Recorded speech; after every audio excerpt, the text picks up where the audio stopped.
حضرت عبداللہ بن زبیر رضی اللہ عنہ، مختصر تذکرہ و شہادت، سوانح و فضائل۔ پیدائش، ہجرت کے بعد مدینہ منورہ میں پیدا ہونے والے پہلے صحابی۔ ایک ہے سعادت، آپ کی تحنیک منہ میں کھجور ڈالنا خود نبی کریم صلی اللہ علیہ وسلم نے اپنے لعاب دہن سے فرمائی۔ نسب، آپ کے نانا حضرت ابو بکر صدیق، والد حضرت زبیر بن عوام حواری رسول صلی اللہ علیہ وسلم، اور والدہ حضرت اسماء ذات النطاقین تھیں۔ کردار، آپ انتہائی عبادت گزار، قوی، نڈر اور حق گوئی میں بے باک شخصیت کے مالک تھے۔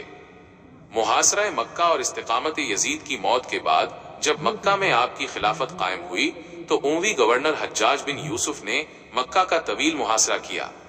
اس ظالم نے خانہ کعبہ پر سنگباری کی جس سے حرم کو شدید نقصان پہنچا، لیکن حضرت عبداللہ بن زید بیجرے کے قدم نہ ڈگمگائے۔ والدہ کی نصیحت اور شہادت جب 7 ماہ کے محاصرے کے بعد ساتھ ہی ساتھ چھوڑنے لگے تو آپ اپنی والدہ حضرت اسماء کے پاس مشورے کے لیے گئے۔ والدہ نے تاریخی جملہ کہا، بیٹا اگر تم حق پر ہو تو حق کے لیے لڑو، کیونکہ حق پر جان دینا دنیا کی زندگی سے 1000 درجہ بہتر ہے۔ جب آپ نے لاش کی بے حرمتی کا خدشہ ظاہر کیا تو شیر دل ماں نے فرمایا، ذبح ہو جانے کے بعد بکری کو کھال کھینچے جانے سے تکلیف نہیں ہوتی۔ شہادت، اس نصیحت کے بعد آپ نئے جذبے سے لڑے اور جام شہادت نوش فرمایا۔ حجاج نے آپ کی لاش کو سولی پر لٹکایا۔